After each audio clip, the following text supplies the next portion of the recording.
Under almost as much pressure as those two brothers coaching against each other in Sunday's Super Bowl are the men and women who will be either celebrated or scorned for delivering the much-anticipated commercials during the game. Some of the adverts are already public, and one of them is drawing some criticism for what at least a few people see as a racist Jamaican accent delivered by a man who is supposedly from Minnesota. Volkswagen's chief marketing officer is standing by to talk about the spot, but first, take a look and judge for yourself. I hate Mondays. Yeah, they're the worst. No worries, man. Everything will be all right. Come on. Don't fret me, brother. Sticky bun comes soon. Hey, Dave, you're from Minnesota, right? Yes, I. The land of 10,000 lakes. The Gopher State. So in conclusion, things are pretty dismal. You know what this room needs?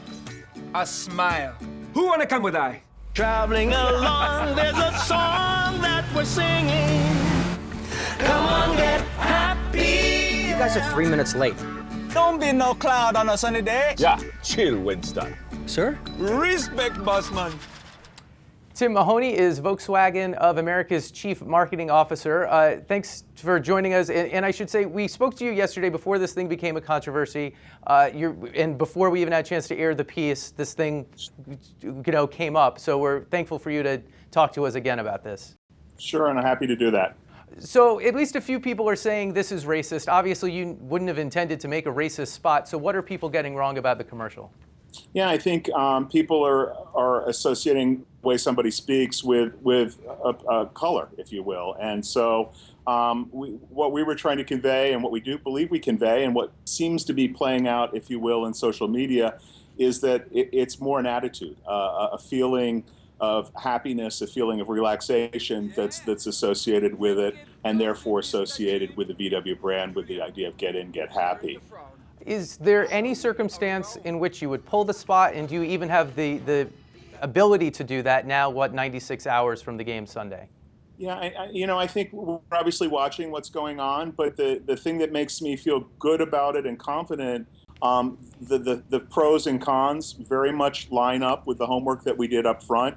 And we did pre-research with Jamaican American individuals to make sure that we weren't being offensive in any way. We always have backup plans, but right now there doesn't seem to be any need for that. And I anticipate on Sunday you'll see accent, or the sunny side as we call it, in the Super Bowl. The last couple of years, the Super Bowl has been a really nice moment for your brand. Commercials that really got a lot of people's attention. Millions of dollars well spent, most folks would say. It's also a high stakes game when a situation like we've had today can happen. And I wonder if you feel that people were kind of taking advantage of all the attention that the Super Bowl and your commercial is getting and would get. And so they're just kind of trying to stir something up that's disproportionate to what might happen if this wasn't a Super Bowl ad.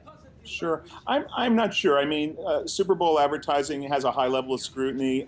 It's fascinating to watch the whole thing because the conversation has been overwhelmingly positive. And at some levels, you could almost argue this is amplifying our investment in the Super Bowl, given the reaction that most people are having to the commercial. The group that probably you could argue should be the most offended, the people of Jamaica and then Jamaicans that are living here. There's been just this massive outpouring with calls to the office, thanking us and encouraging us to continue with it. And so that's our intention at this point. Okay, Tim, again, thanks for coming on again. I know you're smiling through it, but it has to be a tough day for you guys, so I appreciate making some time for us. I'm happy to do it. Listen, I wish you a good day. Okay, you too. Thanks.